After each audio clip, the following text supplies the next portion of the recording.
Hello, everyone. Thank you for being here today. Welcome to this info session hosted by ASSEK in collaboration with Aavishkaar Capital. So today, we are discussing about the ESG Fund and how your SMEs and startups can benefit. But before we start that, I'd like to start with a presentation from ASSEK, or rather what we do here at ASSEK. So ASSEK is the Association of Startup and SMEs Enablers of Kenya, and we are a membership association.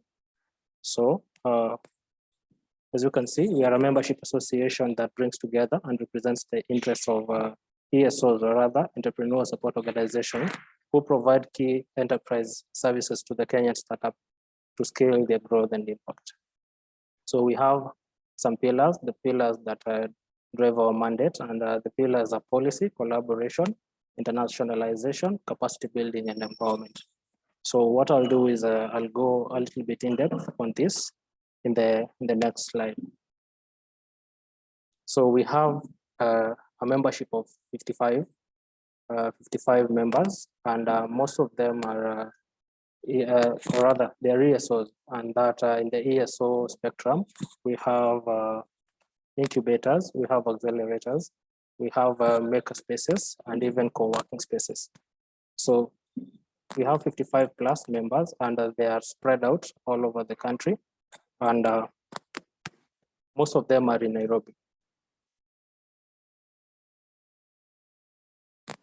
So we also have partners. We work with different partners to make sure that what we do is at a full scale, and we partner with a lot of different stakeholders in the country, some being government, such as the Ministry of Industrialization, Trade and Enterprise Development, and Kenya as well. So we also partner with other stakeholders in the private sector who have really helped us drive our mandate and also make sure that everything that we do is top-notch.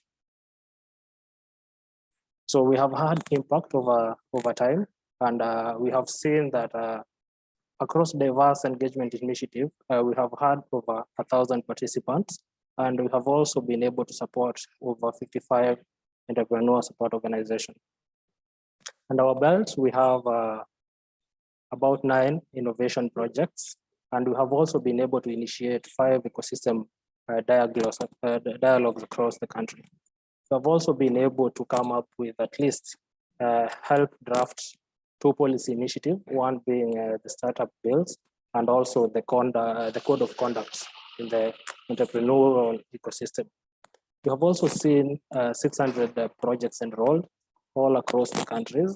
Some we have already done, and they are usually executed by our members. And we also have others that are going on.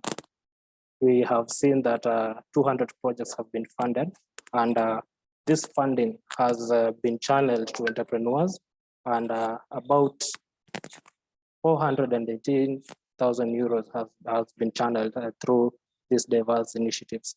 We have also seen about 78,000 plus euros being generated to our members through the diverse initiatives, as we said. So as I had mentioned earlier, we help, or rather our members help us execute these projects that are under ASSEK. So we have also been able to profile about 15 members of ASSEK, and through some of our segments, such as the member spotlight, we have seen the members tell their success stories, show the impact that they have had over time, and also been able to give recommendations on best practices in the entrepreneurial ecosystem. So I had said that I will delve into the mandate in depth, and here we are, one of it being policy. I have said that just a minute, Brian. Okay. Are you able to move your slides, because we're still on the members slide? Oh, it's not moving. Sorry.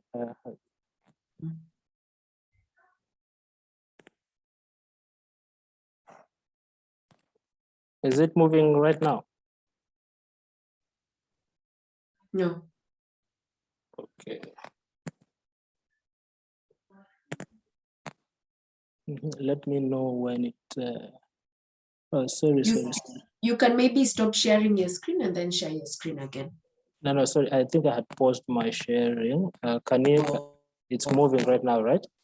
Yes, it's moving. I'm very sorry about that. Let me go back. As I had said earlier, we have over 55 members spread across the country, with a majority of them being in Nairobi. So we also work with diverse partners such as government and also others in the private sector. We have seen, we have entered, earlier we had entered an MOU with Kenya, which will see that the diverse initiatives that we have been able to be delivered to our ESOs, or rather to our members, and also which trickles down to the entrepreneurs. We have had impact where we have seen 1,000 participants being reached through these engagement initiatives, and also supported more than 55 ESOs. We have also had, or rather we have 9 innovation projects under our belts and counting, and been able to initiate 5 ecosystem dialogues all across the country. We have also been able to help in the drafting of 2 policy initiatives, one being the startup bill, and the other one being the code of conduct, which drives how people interact and rather engage in the ecosystem, or rather entrepreneurial ecosystem. We have enrolled 600 projects through our lifetime, and also have 200 of those projects being funded. And the funding has reached up to 418,000 euros across the country, and this has been channeled to entrepreneurs. Also, we have been able to generate more than 78,000 euros for our members, and also been able to profile our members through different segments. One of them being the member spotlight, which our members have been able to show their impact, give recommendations, and also explain what they do to entrepreneurs and to the larger community. So diving into the pillars, I will start with the policy, which, as I had said, that we were able to draft the startup bill, which is still being perfected and streamlined, and it was aimed at recognizing startups. And with the adoption of with its adoption, in the National Assembly, we will still continue to hold public participation forums across different countries to make sure that it serves everybody, all through from ESOs to the entrepreneurs as well. The second one was the Innovation Ecosystem Code of Conduct, which saw 4 key counties participate. That was Kisumu, Eldoret, Nairobi, and Mombasa. And through the Innovation Ecosystem Code of Conduct, we really helped drive how different stakeholders will engage in a fair and just manner, so that we can ensure everyone benefits from this entrepreneurial ecosystem and how they interact. Also, we saw the agricultural youth policies, which were developed to strengthen the adoption of agricultural policies by the youth and women, because we realize a lot of people in agriculture are of the older generation. So it will really help people through the Agri-Jobs project, or rather help the youth and women to adopt agricultural practices. The second one was empowerment, which really helps our members through revenue generation, engaging them in community barazas, also profiling them through the Innovation Hub Spotlight, which were, as I had mentioned earlier, was the member spotlight, and also helps in visibility and positioning of their brand through our diverse channel, such as the newsletter, which has a very large reach, or rather has a very rich reach. So the other one is internationalization, which through the WIDO project, remittance project, we were able to leverage on diaspora remittances to boost small-scale startups and MSMEs. This has really helped entrepreneurs in the country to be able to scale their business, grow their business from just the small informal businesses that they were to businesses that generate revenue and businesses that are really, really sustainable. So we have seen through the WIDO project have had 600 projects enrolled and incubated more than 367 entrepreneurs with a funding of more than 51 million Kenya shillings. So the phase 3 project of the WIDO of the project is geared towards supporting more than 100 early stages entrepreneurs.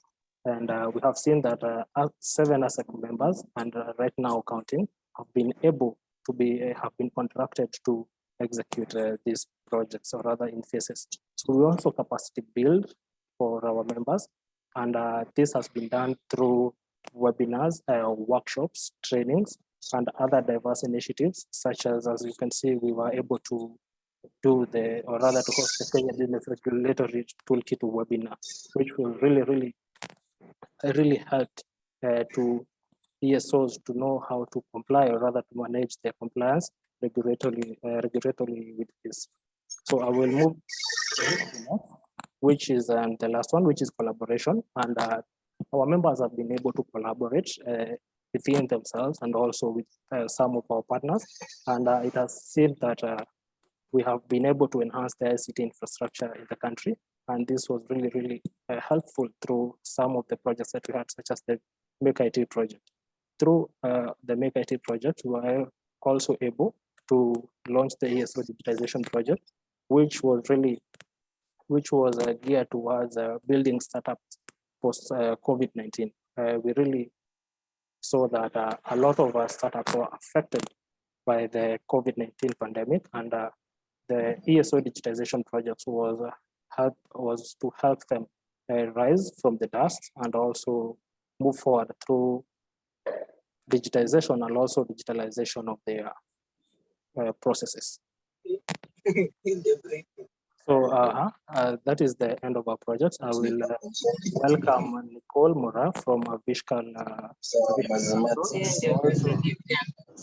to be able to tell us about the Aavishkaar Capital and how the ESG fund can be accessed by our entrepreneurs and ESOs as well. Nicole, welcome. Thank you so much for having me. I'm sorry I'm late. It was a point of miscommunication, misunderstanding from my part. I don't know whether I should turn my video on for a bit so you guys know who you're talking or who's speaking. Hi everyone, my name is Nicole. I am an investment analyst at Aavishkaar Capital under the ESG First Fund, which I'm going to tell you about. And the main reason we're here, or the focus of the discussion, is just understanding the situation that our businesses are as businesses in Africa in relation to the EU and the export markets that they work, export markets that they trade in with regards to ESG. And also about our fund, which is the ESG First Fund, and how it can benefit your entrepreneurs and how just collaborate as organizations to provide funding for businesses. So to switch my video off because of this traffic moving around. So to start off the conversation, and please, as I'm speaking, please, your questions, put them on the chat. If you have any comments, anything you'd like to mention, please put on the chat. I'm actively looking at it and will respond accordingly. So your background on the Aavishkaar Capital, we are the impact manager for a company called, or a group called the Aavishkaar Group, which was a global pioneer in impact in India. It was founded in 2001, and one of the first investments that they ever did was providing credit. At that time, it wasn't particularly credit because it was more giving women who are farmers input and then helping them their output and so on and so forth. Now it's a very well-known model in the agricultural industry, which is quite interesting. But Aavishkaar Group started that in 2001, and because of that, they were tagged that they were the first global pioneers in impact investing. It was in Mumbai, in India. So under the Aavishkaar group, we have something called the Aavishkaar Capital, which is the impact fund management part of the group. And under it, we have 8 funds, ESG First Fund being the 8th one that was launched this year. So the other 7 funds are mainly India and Asia based, whereas the ESG First Fund is both in India and Africa. We'll be focusing on the Indian and the Asian and African market. Asia, specifically India and Bangladesh, whereas in Africa, we're looking mainly at East Africa. Initially, we're looking at West Africa as well. We've narrowed down the geographies to first East Africa, mainly Kenya, Tanzania, Uganda, and Ethiopia. So under the Aavishkaar Capital Fund, we have about 1 billion worth of assets under management, and like we are 8 funds in different geographies, mainly in Asia, focus on financial services, sustainable agriculture, and essential services as our key focus sectors.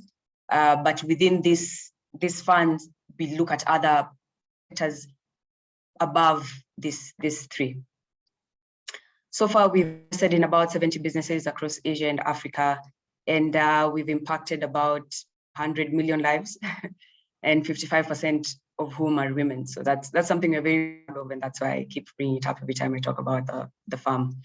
Now bringing it down to the First Fund, which will be relevant to the entrepreneurs and the organizations. The ESG First Fund was launched in January. Before then, in 2020, we were looking at a fund called Aavishkaar, which was just mainly focused on Africa. It was a very normal equity fund, venture capital fund. We're looking to invest in things like financial services, we're invest in tech, we are looking to invest in education. But during the pandemic, we decided to re-strategize and realign our fund to the needs that we saw in the market. So before I get to the needs that we saw, just to give more information on the fund is a 250 million sector agnostic fund.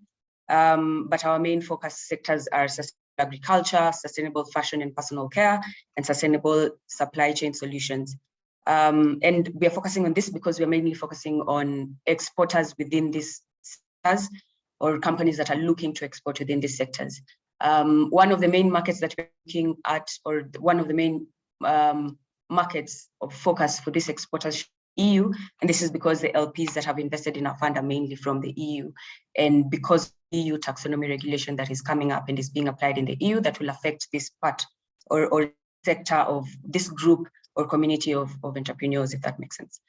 The focus is in East Africa and Asia, like I mentioned, and we are called the ESG First Fund.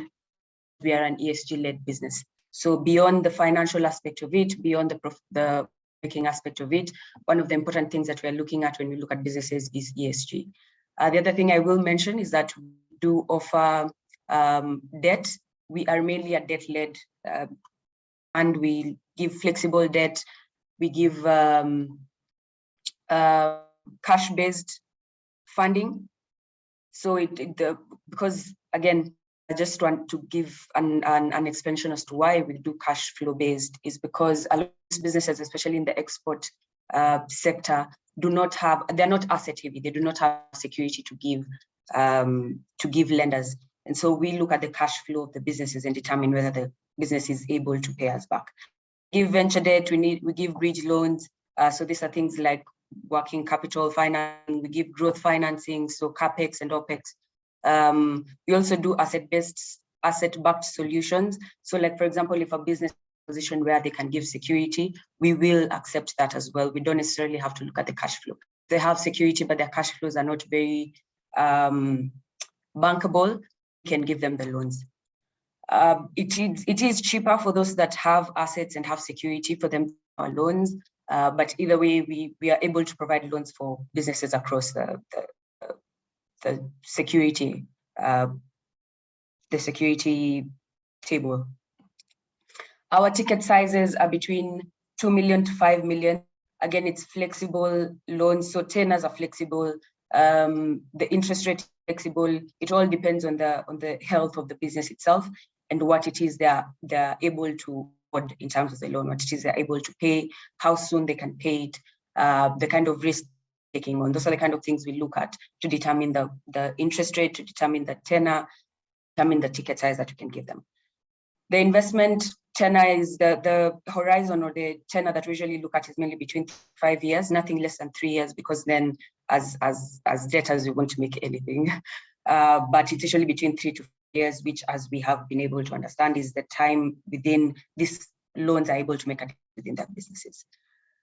So I think I will stop there first and foremost and see whether there's any questions regarding the fund itself. So let's see. How many of the 70 businesses are in East Africa? Honestly, less than 10%, because like I said, 7 of the funds are in Asia. And then the 8th one, this one, East African one, is the one that is mainly in Africa. So the others that are in Asia have made a few investments in Africa, and that is through their Asian businesses that have either expanded to Africa or have to partner or let's say do things like acquisitions and mergers in Africa. So it's not direct investment into Africa. So we are the ones who are going to do direct investment into African businesses. Yes, the 1 million to 5 million is in USD. You mentioned you looked at cash flows. Yes, we look at cash flow lending. So we don't look at securities. We don't look at what else do people look at in terms of security? We don't look at assets. We don't look at land. We don't look at the kind of facilities or infrastructure they have. If they have that, that is well and good. In fact, the loan cheaper for them. But if they don't, we look at the cash flow. So how much money are they bringing in? How much money are they projecting to bring in? Does their business plan make sense in terms of the projections that they have? And therefore, from that, we are able to determine. So we look at their EBITDA and be able to determine if they can pay the loan or not, based on the EBITDA in terms of historical and in terms of projected. And then we look at the projected and determine whether their growth structure or whatever it is they plan to use to achieve that projections, whether it makes sense. Let me see, I've seen another question. Pricing is between 10 to about 15% interest rate. And again, this is dependent on the risk that we are taking on as a business, because one of the things that we've noticed is a lot of businesses, as much as they are, we keep finding ourselves taking equity risks, again, because a lot of them are not asset heavy, a lot of them do not have enough security. And because of that, because of the kind of risk that we are taking, you'll find that our loans are a bit more expensive.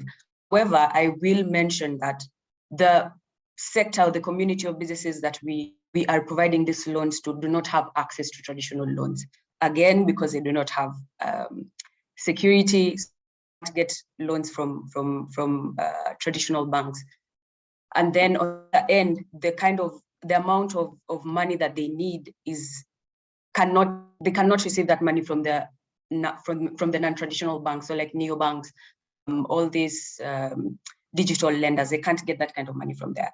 So I had mentioned we re-strategized last year for us to launch in January and decided to look at, because we noticed that there was a need. They weren't getting funding and they were in need of funding because COVID really broke down a lot of export businesses in the agricultural and textile sectors. They were in need of funding, but they couldn't access funding because they couldn't get money from traditional banking or non-traditional banking. And at the same time, they were not in a position where they could wait out COVID and wait out the effects of COVID. And hopefully in 2023, their businesses are going to prosper. Most of them need funding now for their businesses to continue to exist.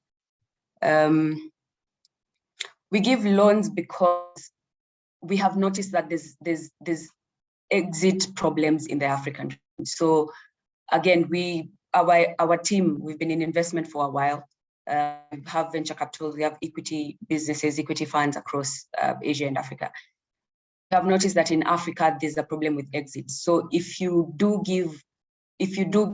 equity stakes in these businesses, 5 years, even 10 years, we've seen venture capitals that have been unable to exit businesses that they've invested in and have businesses for about 10 years. So the exit problem is the reason we chose to do debt instead of equity. Because this is money that we want to keep recirculating to the economy. We want other businesses to get access to. We want these businesses to grow in 5 years, pay back loan, and we give it to somebody else to experience the same thing. How many in operation does the enterprise have to be in existence? We need at least, at the very least, 2 years of historicals. And it's 2 years of historicals if management team or the team that is leading the business has has good backing, has good background. They understand. So when they sit and tell us, look, we've only run this business for 2 years, but we have experience in this industry. We've only run this business for 2 years, but this is what we feel we are capable of, with evidence, of course, backed information. So 2 years minimum. We prefer more because you're able to see the way, you're able to see the trend of the niche, if that makes sense. I talked about a preferred payment period of 3 years. How does that work with OPEX? So 3 years is a minimum, and 3 years you'll mainly find is for things like working capital, financing, or CapEx. But when it comes to OPEX, normally it's 5 years or more. And by the time the 5-year mark is arrived at, before we give them the loan, we're able to see how they're able to figure out their finances to support the OPEX that we will be supporting with that loan. And then you'll also find sometimes, even if by the time our loan is to be withdrawn, if they're not in a financial position to continue supporting OPEX, they're usually in a position where they can raise more funding to pay us out. Jackson, I hope that makes sense. So what sort of ESG metrics and impact metrics do you look at? Finally, the exciting part. So to give a background before I take on Michael's question on ESG, 2020 and 2021, again, like I said, we were raising for a fund called Aavishkaar Africa Fund. And at that time, doing market research, getting down in the field and talking to entrepreneurs, getting to understand LPs and whatnot, we realized two things during that COVID. One, the need that exporters have, and that's why our main focus areas are agricultural and textile export. And the second thing we learned about is the EU Taxonomy Regulation. So the EU Taxonomy Regulation is, if I can explain it in the simplest, this policy that not even is coming up, has been tabled, is being actioned in the EU. So like, for example, there's a tool that has already been set up by the Commission, where the EU countries and businesses, governments can use to just go through and do the whole EU taxonomy. And what this policy is doing, or is supposed to do, is it's all the businesses that operate within the EU will need to be sustainably sound. And what that means is, for example, they need things like transparency on where all their produce are coming from. They need transparency on their financials. They need transparency on their governance and their social policies within the business. They need, if a business is selling, for example, Sainsbury's is selling a carrot in their supermarket, the government, let's say if it's in the UK, let's say if it's somewhere like Germany, the government needs to know this carrot, where was it bought? For example, it came from Kenya. Okay, it came from Kenya. Which, the farmers who farmed this carrot, what's their livelihood? You know, is there pay fair? Is there any child abuse within their child labor within their farms? And how has them doing trade with Sainsbury's improved their standards of living? Now, the problem with that is, or the good, let's start with the good with that. The good with that is, first and foremost, going to reduce the middlemen within our businesses that are affecting our entrepreneurs, because you'll find entrepreneurs who do trade outside of the country, or even outside of the continent, tend to use a lot of middlemen for them to get their produce wherever it is that it needs to get. So that is going to be cut off, because this taxonomy looks at it in terms of, or taxonomy weeds them out because they bring no to the equation, if that makes sense. So they will be seen as a liability and less people who are are contributing to the value chain, if that makes sense. The second thing about that, the second positive about that, is the kind of sustainability that will bring, both on our end as African businesses and on their end. For them, it's a matter of transparency. As we all know, they all want to look good and look like they have their businesses and their countries together. And as the leaders, as EU, as the leaders of sustainability, of course, they need to headline this. For our countries, it's going to bring sustainability in terms of our business is going to be, we will have, how do I say this? for example, I'd rather use examples. So for example, we all know that there's a lot of macadamia export from Kenya. But if you ask a local Kenyan who farmed that, if you ask the local Kenyan who owns equatorial nuts, I don't know if anyone knows equatorial nuts, but they're very big in the country. They do a lot of macadamia cashew nuts. The local Mwananchi doesn't know. And the only people who would be familiar with it are people who are within that industry or authorities, banks who give them loans and stuff like that. But the local Mwananchi doesn't know. And she doesn't understand that equatorial nuts doesn't have its own farms. Equatorial nuts from about 1,000 to 2,000 farmers in central Kenya. The local Mwananchi needs to know whether that farmer is being paid well for whatever producing, because equatorial nuts is basically a distributor at this point, and they are the ones making the profit. And then their profits increase even more because they export it too. But the farmers in central Kenya, someone's farm there in central Kenya, they're not growing, not developing in any way. Now, the bad side to this, or the down to this taxonomy, is that first and foremost, a lot of the businesses within Africa do not know this. They don't know about the EU Taxonomy Regulation. They do not know how it's going to affect them. And if, for example, taking back Sainsbury's example, if Sainsbury's cannot show that carrot is coming from, Sainsbury's will not be allowed to sell that product in the EU. By the time it gets to the airport, if they have not shown transparency, if there's no traceability of that supply chain, then it's not going to be sold. It will be sent back to the country. It will be sent back to Kenya, basically. And a lot of the businesses in Kenya don't understand that. Now, currently, the economy, they're still trying to iron out a few things. They're still trying to figure out how the tool is going to work. And it's going to be phased out in phases. It's going to be rolled out in phases. So they'll start with the big corporations and then go on to the small ones. And then they'll start with things like agricultural-based businesses, a lot of the businesses that export inputs into the EU. But very soon it's going to go all the way to services. So if you export services, if, for example, we are a BPO company here in Kenya that does customer service for a company in the UK or a company in Germany or a company in Italy, it will go down to that. So it's a matter of time before our businesses get to a point where if you are not sustainable, if you are not traceable as a business in Africa, you cannot do business with other businesses out of Africa. And that was the main reason why we became an ESG First Fund or an ESG-led fund. When it comes to metrics and impact, we do understand that there's very little ESG awareness and very little ESG implementation in the country. And that's one of the TA facilities that we offer. So we understand that the business might not be ESG positive at the moment, but we look at two things. One, the commitment of the management to be ESG positive and their willingness to improve their ESG position.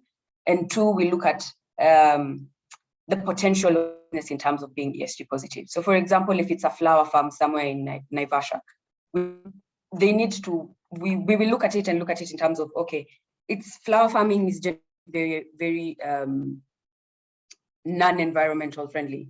And so we look at it in terms of, okay, can we do rainwater harvesting instead of you guys tapping into the natural resources? Can we make sure that all the waste that is coming from the flower farm is treated before it's released into the environment? Can we make sure that all the employees on the farm have the ample gears to prevent any toxicity from fertilizers and all the sprays that they use? Can we make sure that the farm uses solar energy instead of the power grid when it comes to processing of the flowers, let's say the cold rooms and the sorting, and even the greenhouses, sometimes they use energy. Can we use more environmental friendly fertilizers and pesticides and insecticides on the farm? So it's little tweaks here and there. They don't necessarily already have ESG metrics and impacts in place, but they need to be willing to collaborate on that. Michael, I hope that makes sense. Is the AU also involved in this? So right now it's just the EU. What we understand, it's just the EU that is involved. And we understand that America is also trying to do something similar, because we all know these nations competing and whatnot. China is the only one who is not looking forward to do this, because we know all ESG China is an ESG black spot, if I may put it in a good way. So China is not looking to do this, but the Americas, specifically USA, I've not heard about the AU, but I know USA is looking to do it. But you see, the thing is, the thing about the European Union is once they do something, make it work, and they feel like it's working for them, then they try to make everyone else. So it's only a matter of time, and that's what I keep telling people. It's just a matter of time. So when we talk to entrepreneurs and we tell them about this, and they say, they're still trying to figure it out there in the EU. We can be doing business in the meantime, and we're telling them, see, you can't become ESG positive overnight as a business. We can't become ESG overnight as a country. You need to start now, so that by the time they put it down on paper and start implementing and actualizing it, you are ESG positive. Don't for that time, because for them, they don't give grace periods. You know, they won't start implementing. Okay, you guys have 3 years to figure it out. No, the 3 years is for their companies. Let's figure it out. The rest of us need to fall in. You know, it's a matter of we will work together to make it happen. Once they set down the policy, just like, I don't know if any of you, I'm sure a lot of you are familiar with the agricultural industry. Mercy did mention that a lot of you work with agri-based businesses. It's the same way they'll wake up and say, for example, the bell peppers from Kenya do not fit their standards and they cut us off, just like that. That's exactly how they're going to do it. They put down a policy, they set it up, implement it, and that's that. Whoever is affected by it needs to figure out how to do it. I see Gladys saying that they have a toolkit to support entrepreneurs assess their ESG sustainability journey. I am very familiar with SBC. We've seen with Gladys before. And just to add on to that, a lot of businesses, a lot of consulting firms in the country, specifically in Kenya, are also looking to offer these services. So there's SBC, they offer the toolkit. We have a consulting system called Intellecap who they do the entire process with you. So they do the ESG assessment with you, they'll do the action points with you, they'll do the implementation with you, they'll do the assessment for you. So for example, as organizations who have businesses within you, you can reach out to them to come and offer this for your businesses as TA facility. The other thing I will mention is we, as a fund, also offer the ESG TA facilities, but specifically to businesses that we invest in. So if one of your businesses fits within our mandate and our criteria, but is not ESG positive, we will work with them to make them ESG positive, and we will provide the resources that they need to make them ESG positive. Any other questions? I feel like I've talked a lot. Any comment? Anyone? Anything?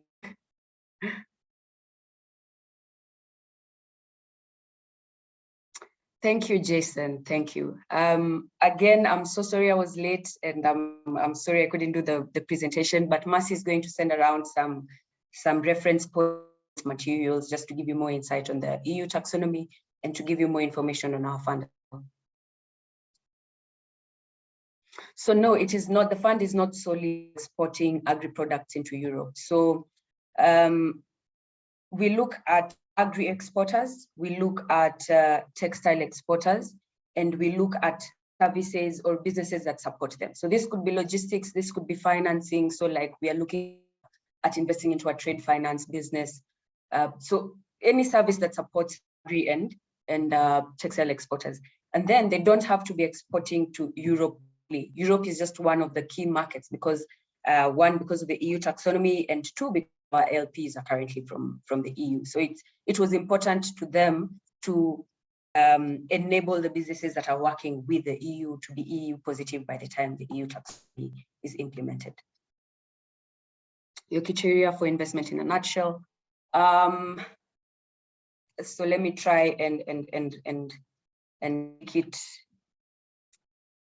Let me break it down. So sector focus, agriculture, textile, and any support services, any business support this. Again, an example is logistics, financing.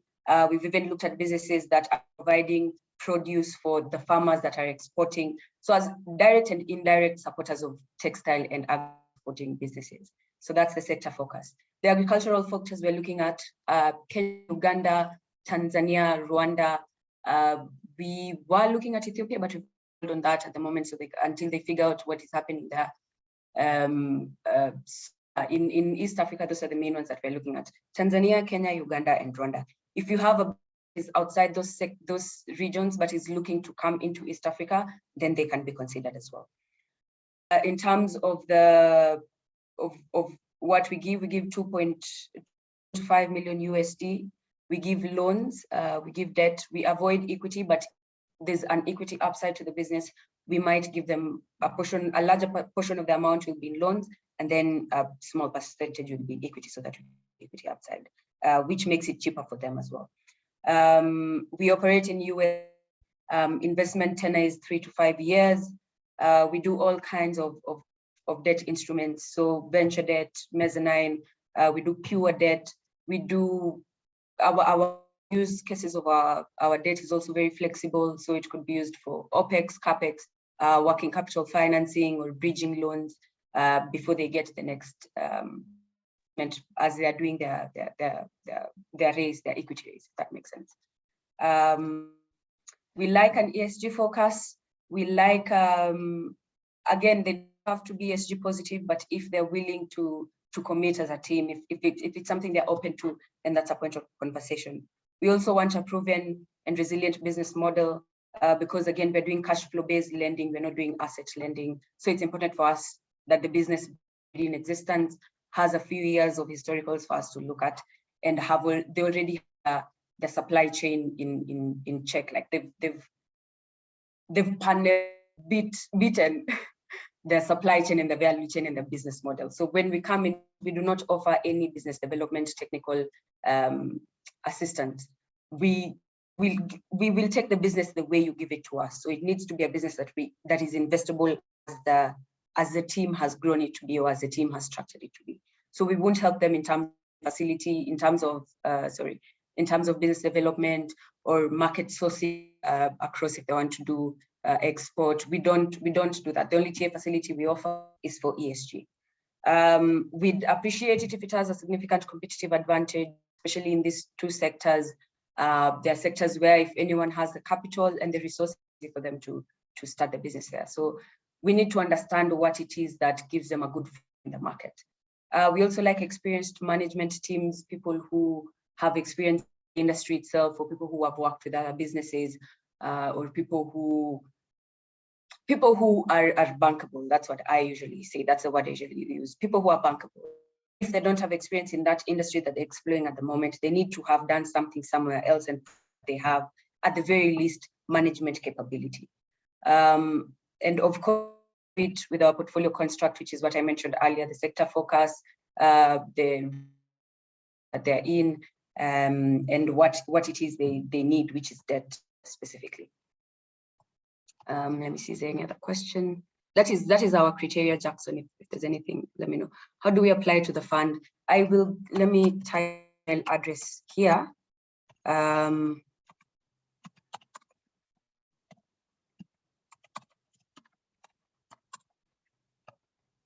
My email address, and I'm also going to put the fund's email address so that if I don't get it, then someone else gets it.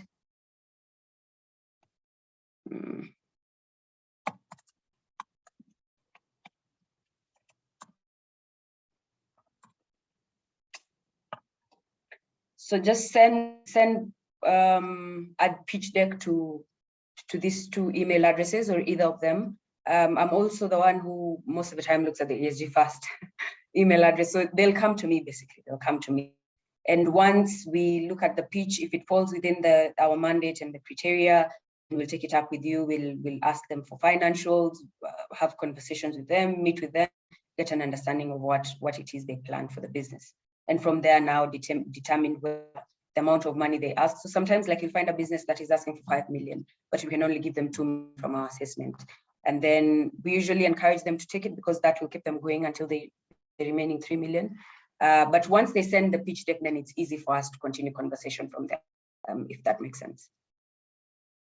We all share with you the fund note, which has a summary. Yes. Mercy will share the fund note, and also the EU reference material that I and the team have been looking at and just trying to keep a track of the EU. And I think it's important for you guys to go through it as well so that you understand just how the businesses are going to be affected, and also so you understand what it is they need to do in terms of their ESG standing in their businesses, basically. And I always say, even if the business is not exporting, funding that is coming into our continent is going to be ESG focused. So as you all know, it started with, initially it was just investment that was coming in, then it became impact investment, and very soon, I kid you not, it's going to become ESG led investment. So even if they are not exporting, it's important for them to be ESG positive so that they can also get funding in the country to continue providing for the local communities and their local market. Yes, thank you guys. Thank you so much. So sorry, I wish I could do more. It was a miscommunication on my part.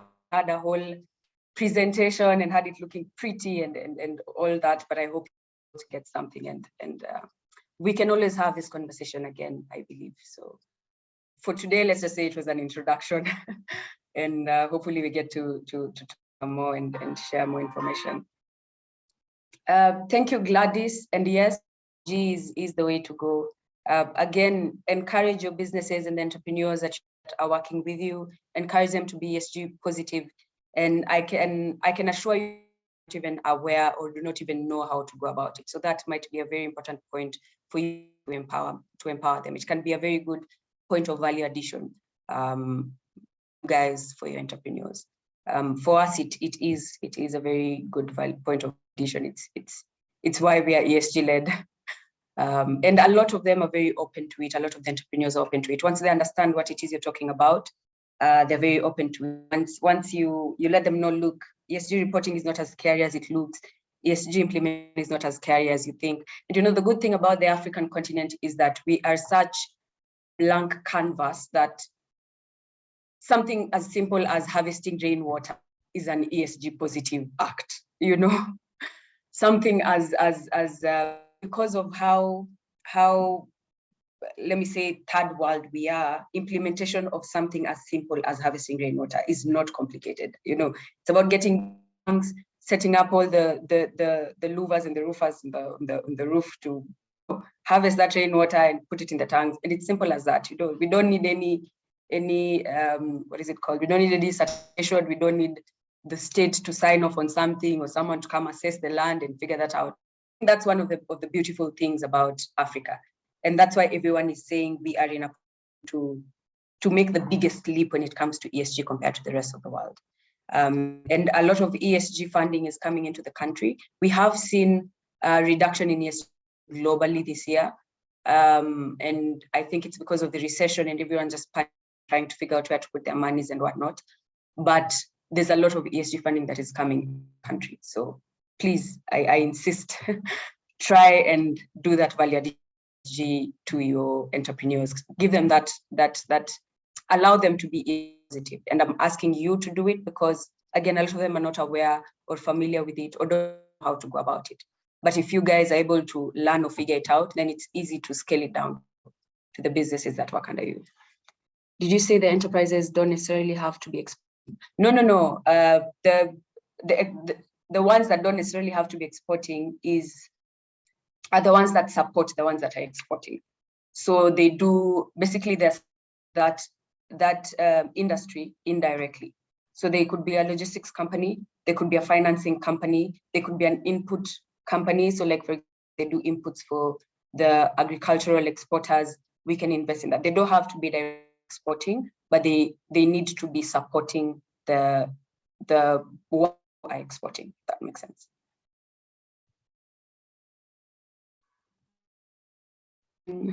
Okay, thank you very much, Nicole, for that fantastic presentation. It was quite insightful, and I'm sure this information will trickle down to entrepreneurs. And I think everyone who was here, I'd also like to thank you very much for coming, being patient and sitting through the whole presentation. The other thing is I'd like to recognize the presence of our CEO, Maseki Malat. CEO of ASSEK, and I invite her to say a word before we share more and close. Mercy, karibu. Thank you so much, and welcome everyone for the session. And I think, Nicole, even if you say you came in late, the value of your information, I think, is very well appreciated. We have a couple of our members here, and most of them are also investment managers and also supporting entrepreneurs in their journey. Therefore, whatever you've actually shared is also helping them shape how they design their programs and even how they support entrepreneurs from, the start of the program till the end. And I think having an ESG lens really does help entrepreneurs have a more competitive advantage compared to other entrepreneurs, in terms of accessing to capital and even building that pipeline for the innovation hub in a long-term venture. So for me, just to say thank you so much for coming, and we definitely value the partnership with Aavishkaar. This is just the start of the conversations. As you've heard, there's an element on policy that is actually being, I think, finalized in the EU, which of course will affect our entrepreneurs more so who are doing fresh produce and fruits exporting to especially the EU market. So we also have to have a more proactive approach, and I think we'll organize a session on this just to be able to now understand how does this policy really affect entrepreneurs back in Kenya, and then also if you're working across other countries as well, whether it's Pan-African or really focused on East Africa, then there are things that you also have to be aware of, because policy does play a big role in creating an enabling environment for the entrepreneurs to thrive. So thank you so much, and looking forward to seeing you in the next session. Over to you, Brian. Thank you very much, Mercy. We appreciate you coming and being here with us. And I think we can now come to a close. What we will do is we will share the fund note as earlier stated. We will also share some of other collaterals, or rather some of the other resources. And for example, this recording, so that you can also be able to follow through what we have deliberated on today. And thank you very much, and hoping to see you in the next info session. Have a good day. Have a good morning and a good afternoon. Bye. Thank you. Thank you, everyone.